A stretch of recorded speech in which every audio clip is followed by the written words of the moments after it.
ଜଗନ୍ନାଥ ମୋ ନାଁ ଚିନ୍ମୟ ଆପଣମାନେ ଦେଖୁଛନ୍ତି ମହାନ୍ତି ଷ୍ଟଡି। ଦେଖନ୍ତୁ ଆପଣଙ୍କର ଯେଉଁ ଆଡ଼ମିଟ୍ କାର୍ଡ଼ ଆସିଯାଇଛି ଯେ ଯେମିତି ପାରିବେ ଆପଣମାନେ ଡାଉନଲୋଡ଼୍ କରିପାରିବେ ଆଡ଼ମିଟ୍ କାର୍ଡ଼ କେମିତି ଆପଣଙ୍କର O3SC ସାଇଟ୍ରେ ଯାଇକି ଦେଖିବେ। ଆପଣମାନଙ୍କର O3SC ସାଇଟ୍ ଖୋଲିବେ। ଖୋଲିଲା ପରେ ଲଗ୍ଇନ୍ କଲା ପରେ ଆପଣମାନଙ୍କର ୟୁଜର୍ ଆଇଡ଼ି ପାସୱାର୍ଡ଼ ଦେଲା ପରେ ଆପଣମାନଙ୍କୁ ଆଡ଼ମିଟ୍ କାର୍ଡ଼ ଡାଉନଲୋଡ଼୍ ପାଇଁ ଅପସନ୍ ଆସିଯିବ। ତ ଲେଫ୍ଟ ସାଇଡ଼୍ କର୍ଣ୍ଣରରେ ଗୋଟେ ଏରୋ ଚିହ୍ନ ଥିବ, ସେ ଏରୋ ଚିହ୍ନ ଉପରେ ମାରିଲେ ଆପଣଙ୍କୁ ଦେଖାଯିବ ଯେ ଆପଣମାନଙ୍କର ଆଡ଼ମିଟ୍ କାର୍ଡ଼ ଡାଉନଲୋଡ଼୍।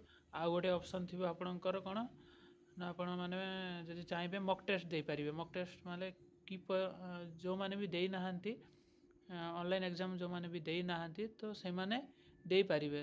ଏମିତି ଭାବିବେନି କି ଯେଉଁ ମକ୍ ଟେଷ୍ଟଟା ଦେଉଛନ୍ତି ସେଇ କ୍ୱେଶ୍ଚନ୍ ଆସିବ କି ସେଇ ଭଳିଆ ଆସିବ। ଦେଖନ୍ତୁ ଆକ୍ଚୁଆଲି ଆମେ ତ ଜାଣିବା କଥା, କିନ୍ତୁ ସେଇ ଭଳିଆ ହିଁ ଆସିବା କଥା। ଆକ୍ଚୁଆଲି ତ ସେଇ କ୍ୱେଶ୍ଚନ୍ ଆସିବନି, ବଟ୍ ମେ ବି ହେଇପାରେ ସେଇ ଭିତରୁ ବି କ୍ୱେଶ୍ଚନ୍ ଆସିଯାଇପାରେ, ସେଇଟା ମ୍ୟାଟର୍ କରେନି। ବଟ୍ ସେଇ ଭଳିଆ ଆସିବ ବି ତା'ର କିଛି ଗ୍ୟାରେଣ୍ଟି ନାହିଁ। କିନ୍ତୁ ସେଇ ଯେଉଁ ପ୍ରୋସେସ୍ରେ ଆପଣମାନେ ଏକ୍ଜାମ୍ ମକ୍ ଟେଷ୍ଟ ଏଠି ଅନଲାଇନ୍ ଦେବେ ସେଇ ପ୍ରୋସେସ୍ରେ ହିଁ ଏକ୍ଜାମ୍ ହେବ, କଣ୍ଡକ୍ଟ ହେବ। କିନ୍ତୁ ୟା ମାନେ ନୁହେଁ କି ସେଇ ଭଳିଆ ହିଁ ଏକ୍ଜାମ୍ ଆସିବ, ଏକ୍ଜାମ୍ରେ କ୍ୱେଶ୍ଚନ୍ ଆସିବ କି ପ୍ରଥମ ଆପଣମାନଙ୍କର ଦେଖନ୍ତୁ ଭାରତରେ ପ୍ରଥମ ପ୍ରଧାନମନ୍ତ୍ରୀ କିଏ ଥିଲେ, ତ ସେଇଠି ଯଦି କ୍ୱେଶ୍ଚନ୍ରେ ଅଛି ତ ୟା ମାନନ୍ତୁନି କି ଭାରତର ପ୍ରଥମ ରାଷ୍ଟ୍ରପତି କିଏ ଥିଲେ, ଏଇ କ୍ୱେଶ୍ଚନ୍ ବି ଆସିବ। ତ ତା ବିଲକୁଲ ବି ଲଜିକାଲ୍ ନୁହେଁ। ତ କୌଣସି ବି କ୍ୱେଶ୍ଚନ୍ ଆସିପାରେ, କିନ୍ତୁ ତାକୁ ବେସିସ୍ କରି ଯେ ସେମିତି ପ୍ରକାର ମାନି ନିଅନ୍ତୁ ମ୍ୟାଥମେଟିକ୍ସରେ ଟିକେ କ୍ୱେଶ୍ଚନ୍ ଲେବୁଲ୍ ଲୋରେ ଦେଇଛନ୍ତି ସେଠି ମକ୍ ଟେଷ୍ଟରେ, କିନ୍ତୁ ଲୋରେ ବି ଆସିବ। ସେମିତି କିଛି ମ୍ୟାଟର୍ ନୁହେଁ ଯେ ଲୋରେ ହିଁ ଆସିବ, ମେ ବି ମଡରେଟ୍ରେ ବି ଆସିପାରେ। ତ ସେ ତା କିଛି ଇଏ ନାହିଁ କି ସେଇ ପ୍ରକାର ହିଁ ଆସିବ।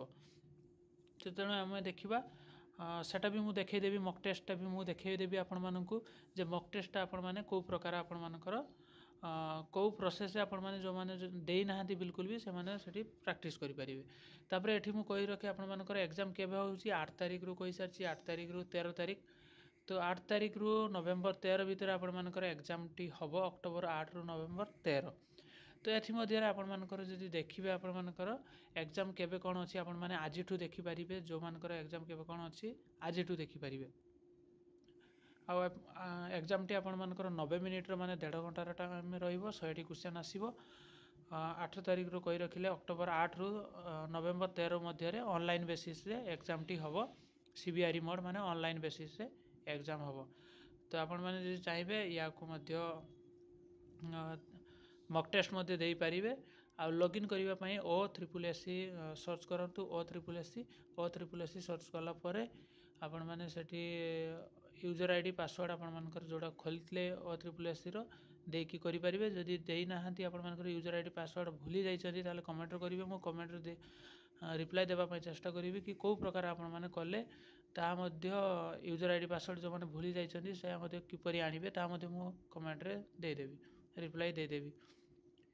ତ ଦେଖନ୍ତୁ ୟୁଜର୍ ଆଇଡ଼ି ପାସୱାର୍ଡ଼ ଆପଣମାନେ ଦେଲା ପରେ ଆପଣମାନେ ତାକୁ ଆଡ଼ମିଟ୍ କାର୍ଡ଼ଟିକୁ ଡାଉନଲୋଡ଼୍ କରିପାରିବେ। ଆଉ ମକ୍ ଟେଷ୍ଟ ଚାହିଁଲେ ମକ୍ ଟେଷ୍ଟ ମଧ୍ୟ ଦେଇପାରିବେ। ଏହା ନୁହେଁ କି ଯେଉଁମାନେ ମକ୍ ଟେଷ୍ଟ ଦେଉନାହାନ୍ତି ସେମାନେ ଏକ୍ଜାମ୍ ଦେଇପାରିବେନି, ସେମିତି ବି କିଛି ନୁହେଁ। ମକ୍ ଟେଷ୍ଟ ଦେଇପାରନ୍ତି ନ ଦେଇପାରନ୍ତି କିଛି ମ୍ୟାଟର୍ କରେନି। ଆପଣମାନେ ମକ୍ ଟେଷ୍ଟ ଏଠି ଦେଲେ ବି ଭଲ, ନ ଦେଲେ ବି ଭଲ। କିଛି ଏକ୍ଜାମ୍ ପ୍ରତି ଆପଣମାନଙ୍କର ଏଠୁ ଯେ ମାର୍କ ବି ମଧ୍ୟ ଏକ୍ଜାମ୍ ପାଇଁ କିଛି ଯିବ ସେମିତିରେ କିଛି ନାହିଁ। ମକ୍ ଟେଷ୍ଟ ଦେଇପାରନ୍ତି ନ ଦେଇପାରନ୍ତି, କିନ୍ତୁ ଦେଲେ ଆପଣମାନଙ୍କ ପାଇଁ ବେନିଫିଟ୍ ହେବ ଏତିକି କି ଆପଣମାନେ ଜାଣିପାରିବେ ଆଟଲିଷ୍ଟ ଏକ୍ଜାମ୍ଟି କିପରି କଣ୍ଡକ୍ଟ ହେଉଛି। ଆଉ ମେ ବି ସେମିତିରେ ବି କିଛି 50% ବି ଆକୁରେସି ହେଇଯିବେ ଯେ ଏଇ ପ୍ରକାର ବି କ୍ୱେଶ୍ଚନ୍ ଆସିବ। ଏମିତି ନୁହେଁ କି ସେଇ ପ୍ରକାର ହିଁ ଆସିବନି, ଟିକେ ତାଠୁ ଟିକେ ଉପର ଲେବୁଲ୍ ବି ଆସିପାରେ, ବଟ୍ ସେଇ ପ୍ରକାର ପାଖାପାଖି ବି ଆସିବ। Thank you for watching this video. ଜୟ ହିନ୍ଦ। ମୁଁ ଆପଣମାନଙ୍କୁ ଆଉ ଗୋଟେ ଭିଡ଼ିଓ ଆଣିବି। ଆପଣମାନେ କମେଣ୍ଟ କଲେ, ଲାଇକ୍ କଲେ ମୁଁ ଆଉ ଗୋଟେ ଭିଡ଼ିଓ ଆଣିବି ଯାହାଫଳରେ ଆପଣମାନେ ପାସୱାର୍ଡ଼ କିପରି ଜେନେରେଟ୍ କରିପାରିବେ। ଯେଉଁମାନେ ଭୁଲି ଯାଇଛନ୍ତି କି ୟୁଜର୍ ଆଇଡ଼ି ଭୁଲି ଯାଇଛନ୍ତି ତା ମଧ୍ୟ ଗୋଟେ ଭିଡ଼ିଓ ଅପଲୋଡ଼ କରିଦେବି। ଆଉ ଗୋଟେ ଆପଣମାନଙ୍କର ମକ୍ ଟେଷ୍ଟ ମଧ୍ୟ ମୁଁ ଅପଲୋଡ଼ କରିଦେବି ଯାହାଫଳରେ କିପରି ଆପଣମାନେ ମକ୍ ଟେଷ୍ଟକୁ ବି ଦେଇପାରିବେ। ତ ଚାଲନ୍ତୁ ଭିଡ଼ିଓଟିକୁ ରଖୁଛେ ଏଠି। Thank you for watching this video. ଜୟ ହିନ୍ଦ।